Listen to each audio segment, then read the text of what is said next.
Hello, Professor Steiner here. I want to discuss something that some people don't like to hear because they assume it's necessary at the drop of a hat to demonstrate to anyone who's mouthing off to them that they're not going to tolerate it and they're all ready to throw down. A very stupid attitude. I want to point out the importance of avoidance and being cognizant of the fact, A, you can do terribly serious damage to someone. B, terribly serious damage may be done to you.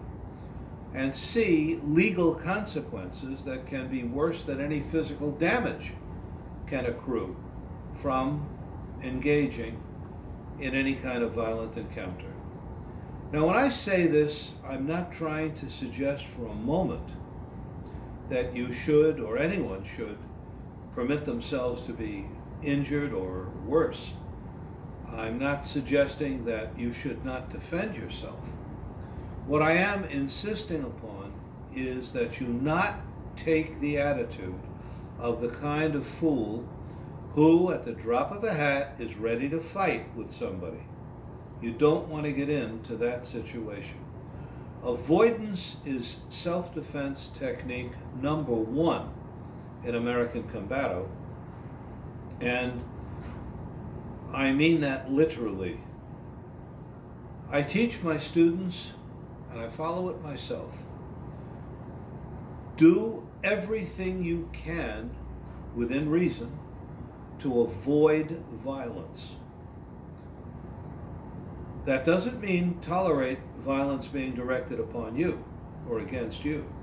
What it does mean is, so long as there is a possibility of avoiding physical violence, do so, even though it may grate on you. Now, I have had, and I'm sure you have had, situations where obnoxious, belligerent, troublemaking people have been encroaching upon you or pushing you or prodding you verbally, maybe insulting a companion.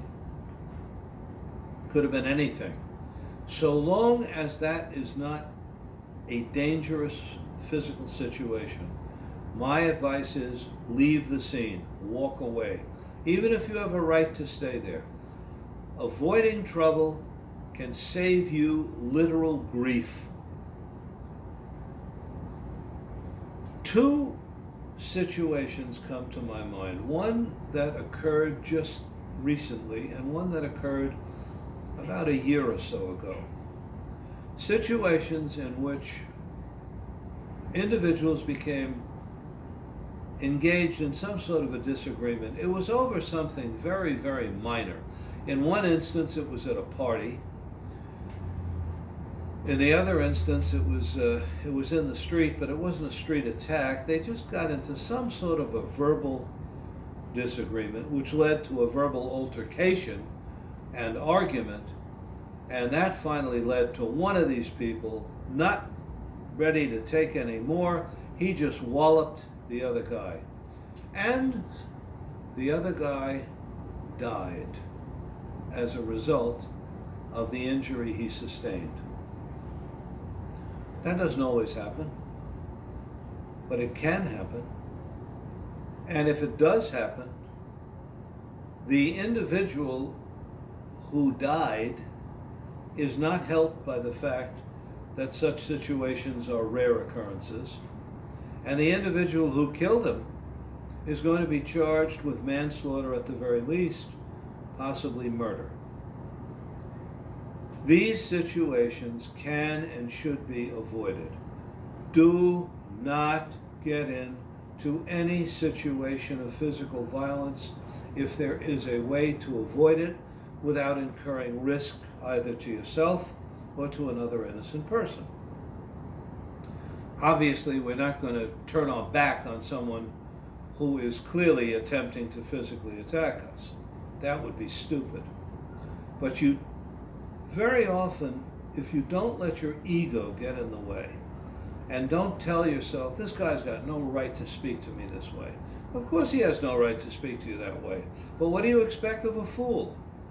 This is the way some punks are. This is the way some rude, immature people are.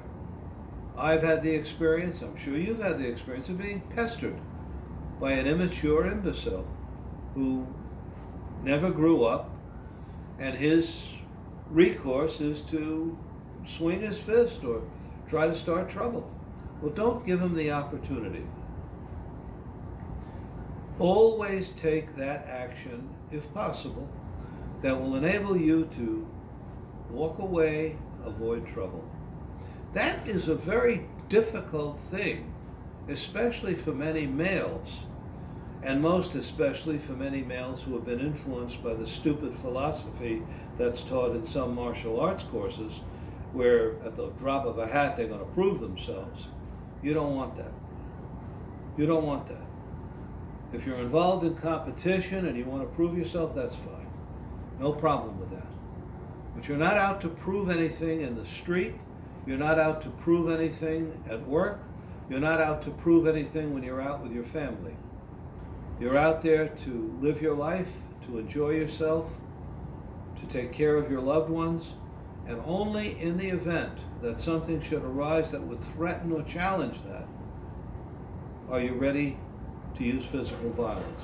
And then, when you realize there's a danger, you use physical violence, but not unless. If you can learn that lesson, I don't mean agree with me. A lot of people will say, well, I know that. I'm not going to get into a fight, or I'm not going to fight with anybody unless I have to. Yeah, it's easy to say.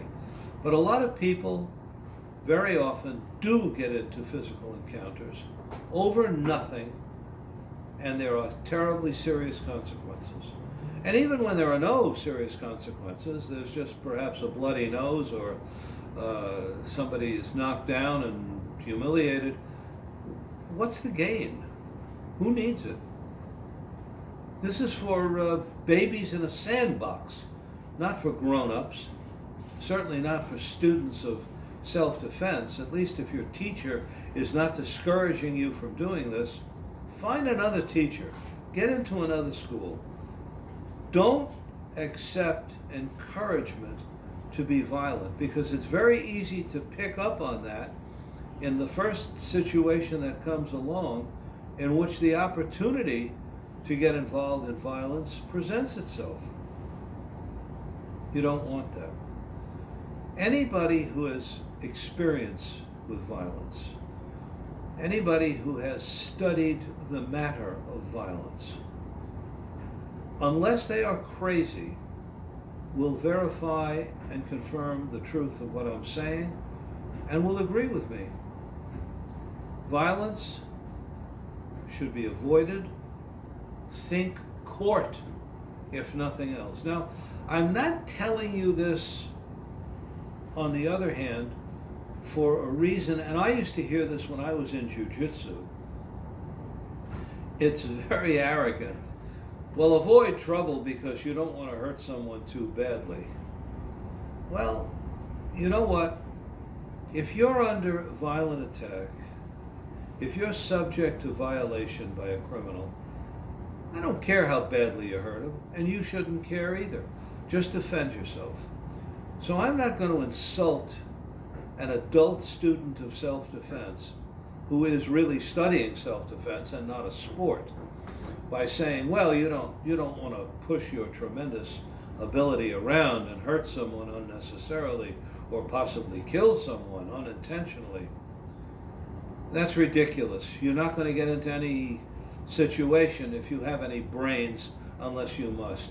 And if somebody forces you, if somebody compels you to defend yourself, if you're put in a position where this guy is actually going to hurt you, don't worry about the damage you do. Don't think court, think survival. Think stop this guy. Think I am going to take this guy off the count right now. And I know how to do it, and I'm going to do it right away. If there is no alternative, if there is no choice, often there is a big choice. It just doesn't feel right to, in the mind of some people, back down. Well, backing down is a smart move if it avoids trouble that can be avoided. So do it. Think court. You don't want problems with the legal system. You don't want to be arrested. You don't want to be sued. You don't want to unnecessarily injure somebody severely. You don't want to unnecessarily be injured severely. If you're with members of your family, they may be injured. Think of it that way too. I believe, and my students are taught, and anyone who follows my teachings knows, I believe in self-defense unhesitantly utilized when necessary, and only when necessary. So think of avoidance as your first technique of self-defense, and you won't get into trouble.